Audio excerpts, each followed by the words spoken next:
For Mark to start and Charlie to continue. Thank you. Well done. Well done. And good listening skills count for something, so we'll try to also be timely. Thank you all for your time and for your attention.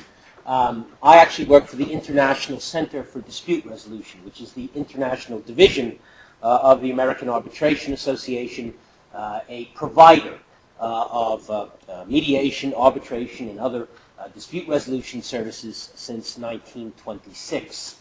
A good long while, but like many organizations and many organizations who've been around for a long, long time, we found that ADR is significantly assisted by ODR. And so what I want to do is talk about the AAA ICDR experience and how it's been enhanced by ODR. I will tell you our business is going more actively global. I manage a European office for ICDR in Dublin, Ireland.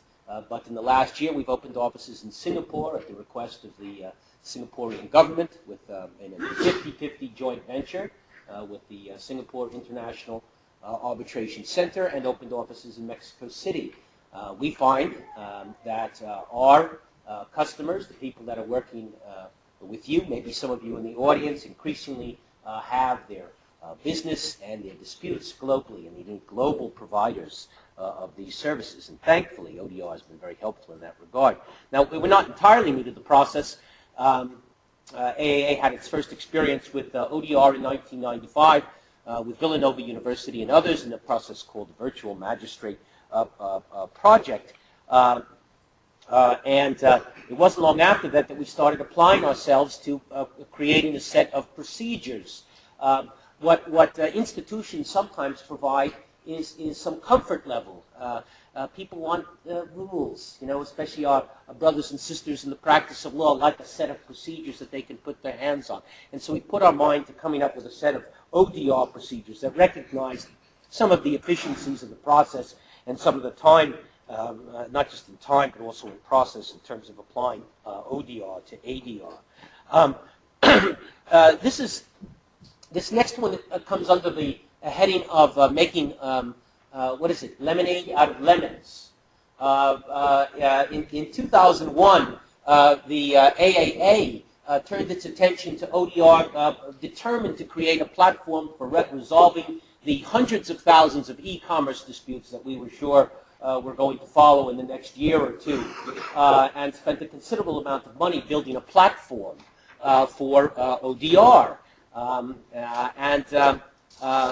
They didn't come, and that was a bit disappointing. But the good news is we had a platform in place. And so when we started applying it to caseloads and to areas where ODR would be a significant benefit to parties largely in areas that we've heard about all day today, so high volume claims, mass torts, mass disasters, that sort of thing. That same year, we created our portal for resolution of claims in ODR called AAA Web File. That name sounds, I'm glad we put the AAA in front. I think I've heard Web File at least 3 times in the last hour or so. High volume claims administration started for us, it didn't start entirely for us, but on the class action side with the Prudential insurance claims in 1998. You're talking about a case where there were 2 million, I think, potential claimants in the case. And so a process had to be put together that allowed those cases to be resolved quickly and efficiently. And ODR was a big part of it in terms of batching of claims, filing of claims, appointment of Med arbors. It was a mediation arbitration process, scheduling of cases, etc. And we'll come around to that. Then you see below that, you see Katrina. These are highlights. Katrina is just the most recent of cases where we were able to assist usually state governments in addressing mass disasters. And then what we have done, similar to, I think, now the courts in various jurisdictions, I'm thinking Israel, creating electronic case files, an electronic case file system which we applied to a single caseload in 2006. You've already heard a lot about the use of ODR in the context of disaster relief.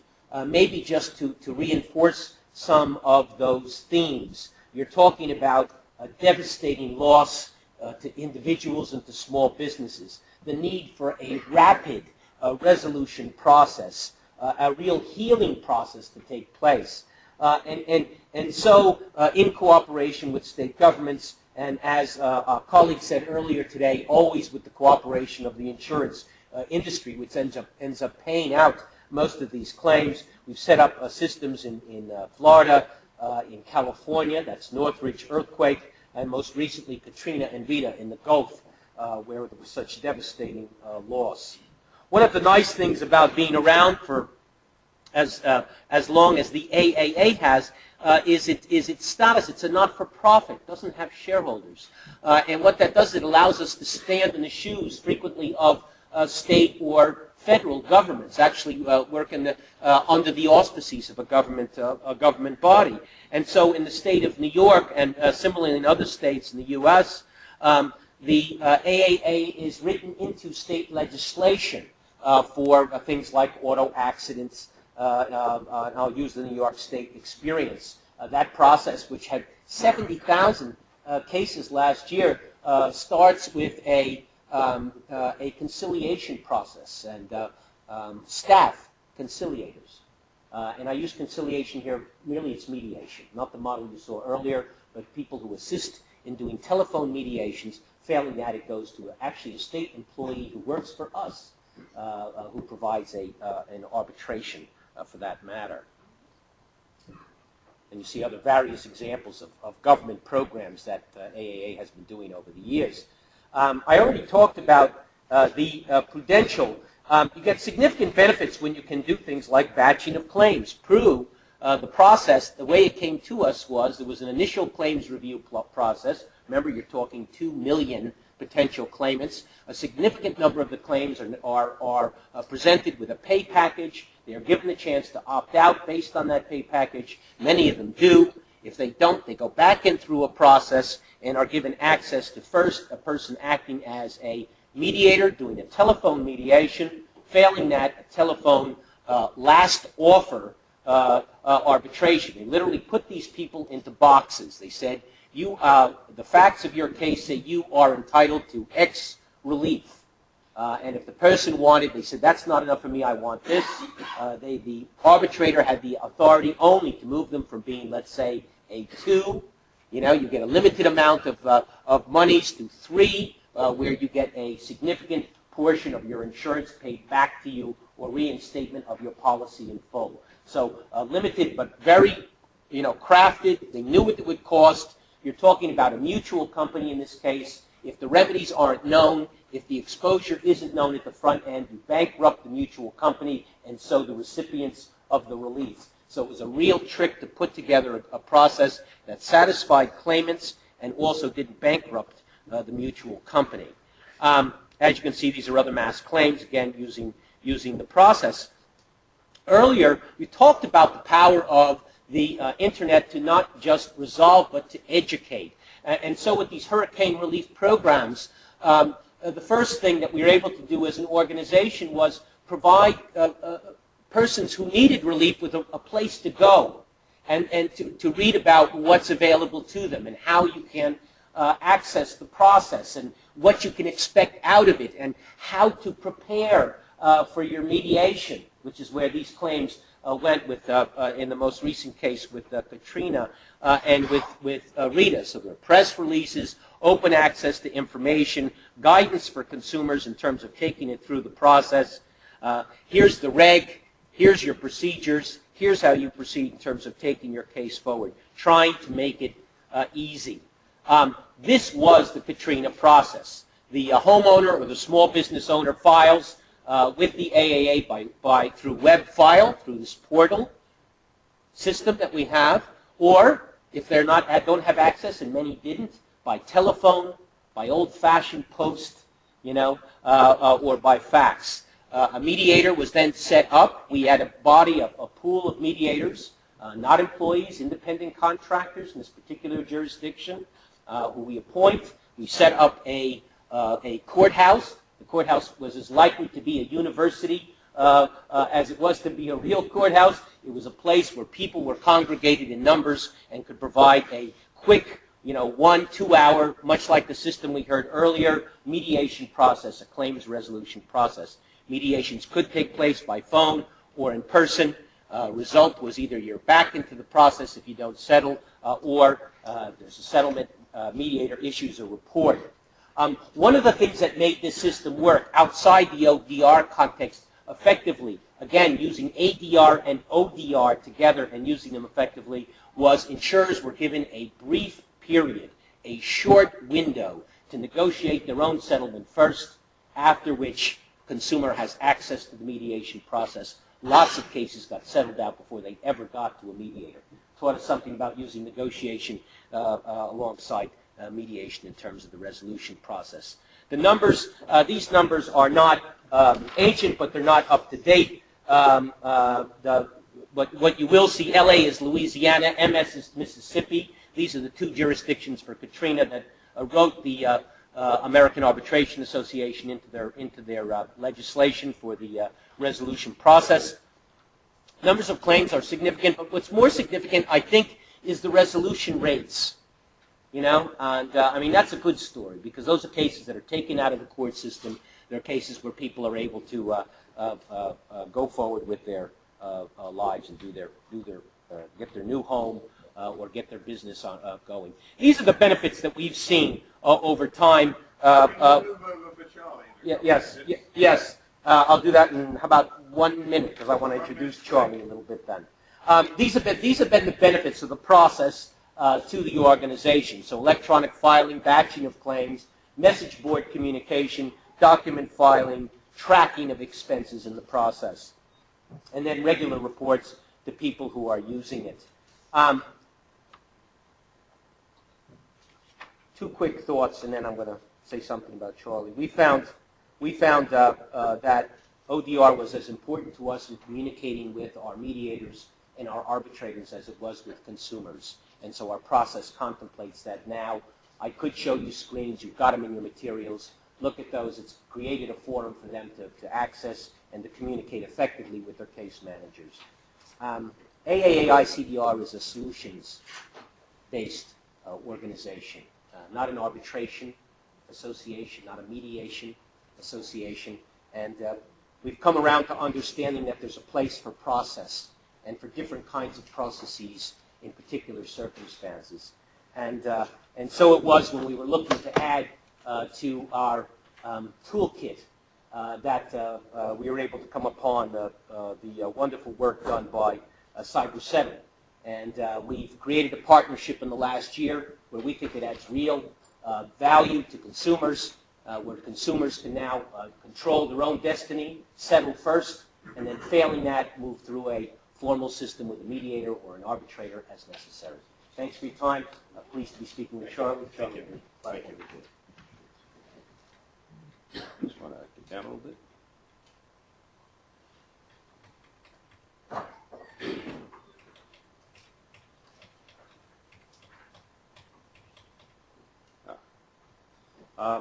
Thank you very much. Thank you for having me here today. Thank you, Graham, for having me here today. My name is Charlie Brofman. I'm the president and CEO of CyberSettle. You may know CyberSettle as being the owners of the double-blind bid process. That process was created by Jim Bruchetto and I about 10 years ago and is now a patented process in the United States, the UK, and 18 other countries around the world. We started our business looking at the insurance and law industry, because that's where we came from. Insurance and law, and it is the low-hanging fruit, at least in the United States. Last year, 2006, about $300 billion in property and casualty claims paid out. There are approximately 35,000 practicing plaintiff's attorneys in the United States that actively practice. We do business with about 33,000 of them, and 5 of the top 10 largest insurance companies in the United States. People always ask me, why did you choose law and insurance? And obviously it's the world that I came from as being a trial attorney. And they ask, what was it like changing that paradigm, changing the way that an industry does business? And as I stand here today, we've done approximately 175,000 insurance claim transactions and have facilitated the settlement of $1.25 billion worth of claims. And to pick up on something that Graham said this morning and Professor Howard said this morning, using a Beatles song, they asked me to describe what it was like changing this paradigm, and the Beatles song that comes to my mind is, "It's Been a Hard Day's Night." We picked the two toughest industries in the world, white shoe industries, insurance and law, and said, change the way you do business. And the first few years, they would basically throw me out of their offices. That doesn't happen anymore because costs and expenses associated with settling claims are growing exponentially worldwide. 90% of all the claims in the whole universe, not just insurance, but in the whole universe of claims, have a value under $100,000. 90% of those have a value under $50,000, and 90% of those have a value under $25,000. And as Graham pointed out in his presentation, especially on a low-level claim, a $5,000, $8,000, $2,000 claim, getting people to get to a location at a particular time, at a particular place, bringing lawyers in, bringing in mediators, bringing in judges is a very expensive process. In the United States, the insurance industry last year paid over $35 billion in administrative costs. And guess who paid that? The consumer paid it. The consumer pays that cost. So what does CyberSettle do? Well, CyberSettle is the process by which plaintiffs and defendants, or two parties to a dispute, don't even think about insurance because we've migrated beyond insurance these days, but we're two parties to a dispute where there is a number at issue, can submit offers and demands in the blind. And only when those offers and demands are within an agreed upon number of each other, and the way we commercialize it is when the demand is less than the offer, but the patent covers all different types of formulas, will the software split the difference in real time and settle the dispute. If the dispute doesn't settle, something very important has occurred. Both parties, neither party knows where the other side is at. So you have not been harmed in the negotiation process. Quickly, 3 offers are submitted, and again, this is how we commercialize it, although the technology covers infinity number of offers. First round demand goes in, $30,000, looks at the 13 and says no settlement. 20 looks at the 16 and says no settlement. And 18 looks at 20 and says $19,000. Why do we use 3 in commercializing things? Well, generally speaking, whenever you create technology, it has to be intuitive, and it also must mirror and mimic the way the traditional world does business. And in our universe, in the insurance world, insurance companies have a low, a median, and a high when they evaluate a case. A plaintiff's lawyer has a high, a medium, and a walk-away number. That is how they do business, in ranges. So you must do the same if you want to capture the business.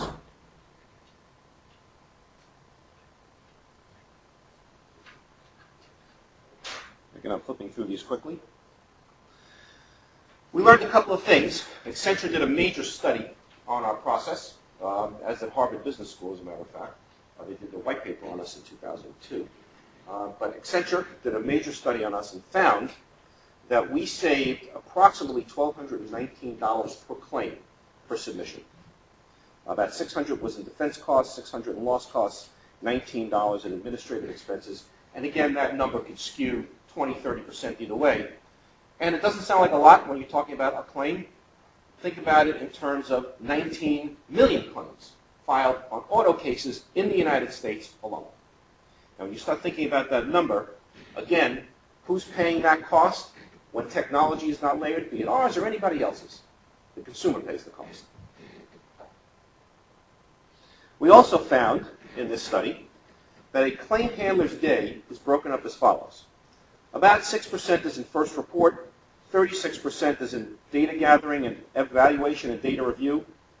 Look at this number, 56% in negotiation, settlement, litigation, arbitration, and mediation management, where the average claim size in the United States is under $15,000.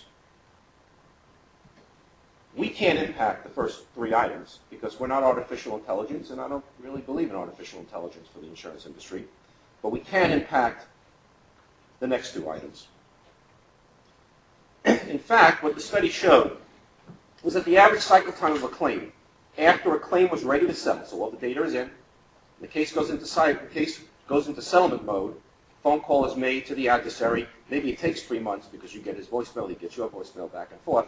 But from the time that an offer is actually put out, it takes 139 business days on industry average to settle a case over the telephone using traditional methods, and an average daily carrying cost of $10 to $30 per day for insurer. When CyberSettle was used, and the case settled online, it did it on average, this is a 2006 statistic, by the way, in 9 days or less.